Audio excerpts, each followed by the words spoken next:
Audio Jungle. Pandemi COVID-19 masih terus berlangsung. Hingga saat ini, ancaman virus corona masih ada di sekitar kita, meski tidak terlihat oleh mata. Oleh karena itu, kita harus selalu tanggap dan waspada dan disiplin menerapkan protokol kesehatan.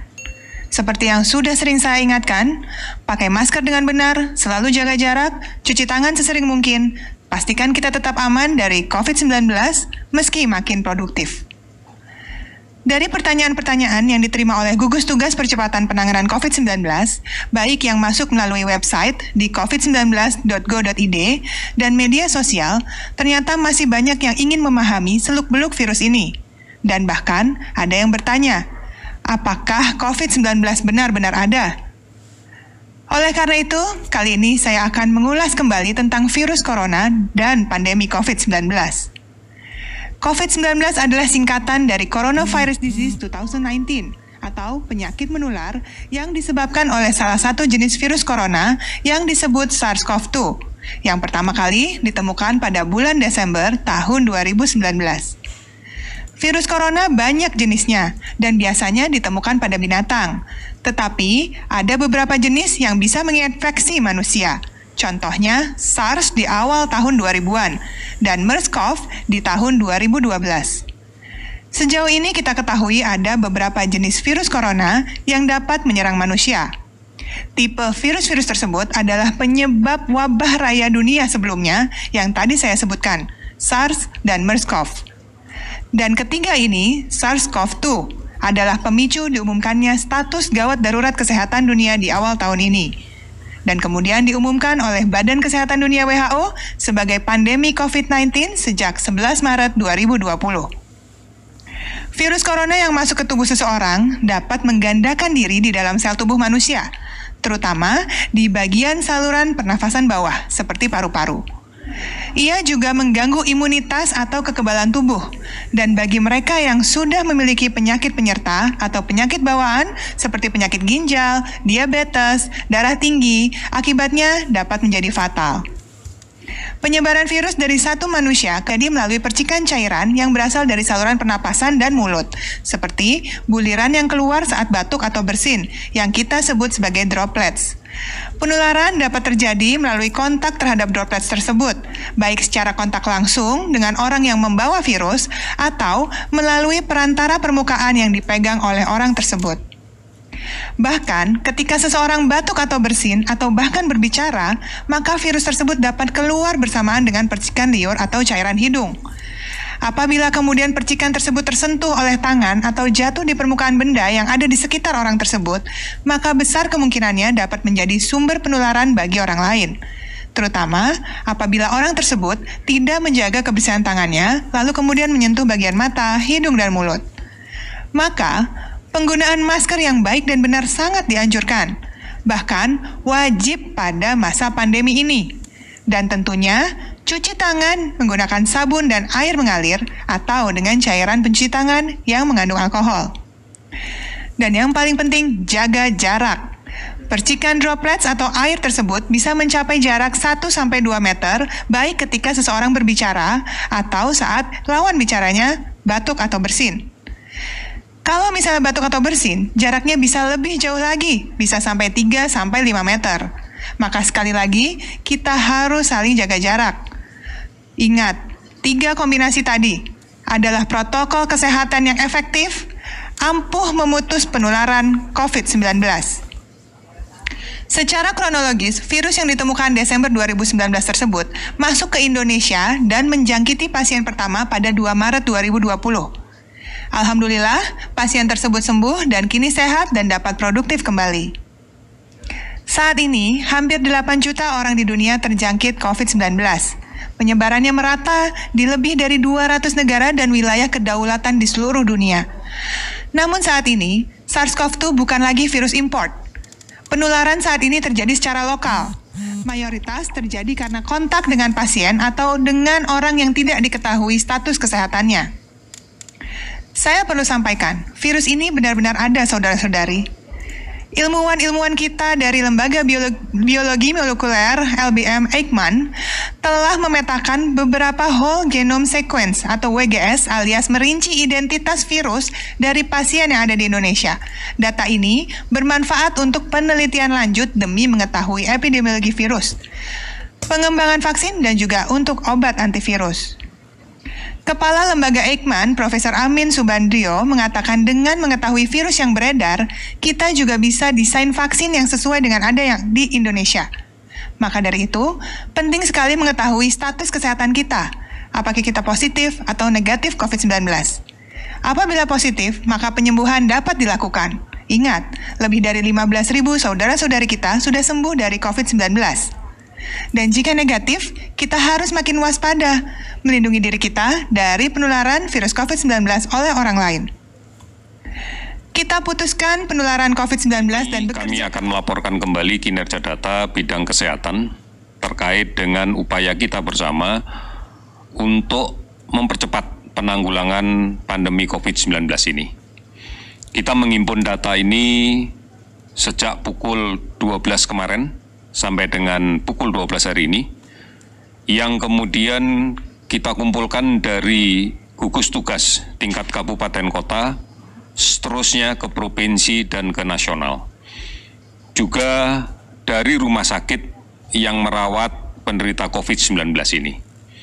Seluruhnya dilaporkan dalam satu sistem yang kita sebut dengan New All Record untuk data laboratorium, atau melalui RS Online untuk menghimpun data dari berbagai rumah sakit. Dari data yang masuk inilah kemudian kita analisa berdasarkan spesimennya, kemudian kita kumpulkan dalam kelompok orangnya, apakah ini kasus baru yang kemudian harus kita beri nomor registrasi InnoCovid sebagai registrasi kontak tracing yang tentunya akan kita laporkan ke WHO, ataukah follow up dari pasien yang sudah kita rawat untuk menentukan kondisi antigennya terakhir. Apabila hasilnya sudah negatif dan klinis bagus, maka kita akan menyatakan sembuh. Saudara-saudara, hari ini kita melakukan pemeriksaan 17.052 spesimen. Sehingga total yang kita periksa 540.115 spesimen. Jumlah ini memberikan hasil untuk hari ini kasus positif sebanyak 1.106 orang, sehingga akumulasinya menjadi 40.400 orang. Kalau kita rinci kasus positif, masih didominasi penambahan pada beberapa provinsi, di antaranya Jawa Timur, hari ini melaporkan 245 kasus baru, dan 71 sembuh. Sulawesi Selatan 175 kasus baru dan 44 sembuh. Kalimantan Selatan 169.000 dan 169 orang dan 6 sembuh.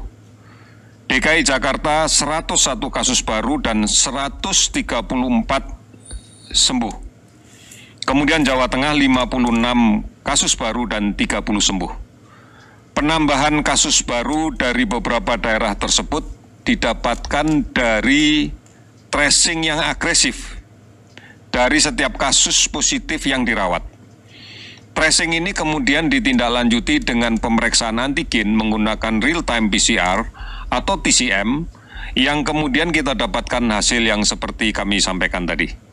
Penambahan kasus ini adalah gambaran bahwa memang kontak dekat yang kemudian kita lakukan tracing secara agresif dan kemudian dilakukan testing secara masif menunjukkan gambaran hasil positif yang cukup banyak. Ini menjadi penting saudara-saudara sekalian, karena kasus-kasus positif inilah yang kemudian harus betul-betul kita edukasi untuk melaksanakan isolasi dengan baik. Apabila menunjukkan gejala yang membutuhkan layanan rawatan, sudah barang tentu kasus ini akan kita bawa ke rumah sakit untuk kita rawat. Namun pada kasus dengan gejala yang ringan, kita minta untuk melaksanakan isolasi mandiri. Isolasi mandiri secara ketat sesuai dengan protokol yang telah kita berikan menjadi kunci untuk kemudian memutus rantai penularannya. Beberapa daerah memberikan laporan kasus positif yang jauh lebih sedikit dibanding dengan kasus sembuh.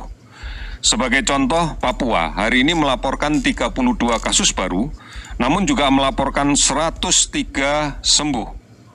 Kemudian Banten 34 kasus baru, ada 25 sembuh.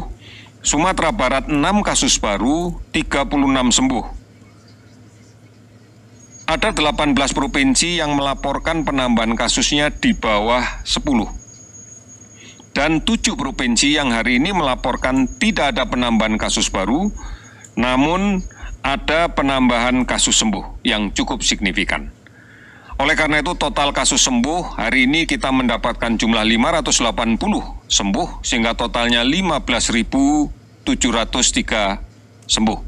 Meninggal 33 orang sehingga totalnya menjadi 2.231 orang.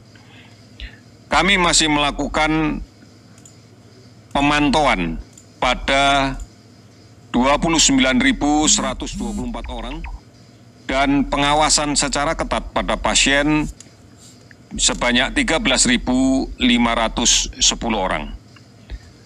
431 kabupaten kota terdampak di 34 provinsi. Ini adalah gambaran bahwa kita harus ketat kembali untuk mengendalikan sebaran penyakit ini dengan menjalankan protokol kesehatan secara ketat. Saat ini di beberapa sektor aktivitas sosial sudah dilaksanakan oleh masyarakat. Kita bersyukur bahwa aktivitas produktif secara bertahap sudah bisa kita mulai.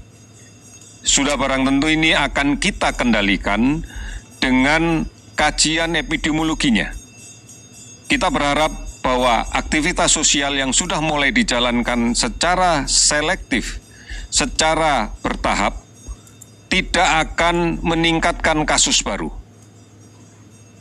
Ini dikarenakan semua warga negara kita yang melaksanakan aktivitas patuh dan disiplin untuk menjalankan protokol kesehatan.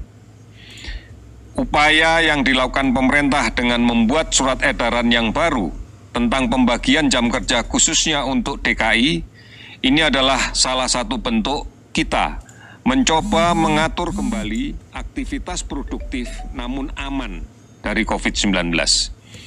Ini menjadi pembelajaran baik meskipun kita akan terus memantau secara ketat perkembangan epidemiologinya dan bisa diimplementasikan di tempat-tempat yang lain dengan cara dan prinsip yang sama. Saudara-saudara, banyak yang sudah berpartisipasi dan semuanya melakukan itu.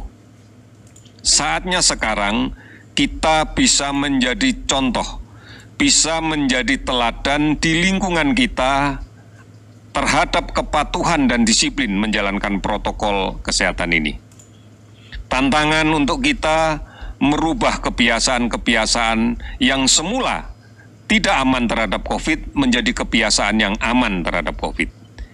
Ini membutuhkan atensi yang khusus pada basis level keluarga, sehingga diharapkan keluarga bisa menjadi agen perubahan perilaku ini pada seluruh anggotanya.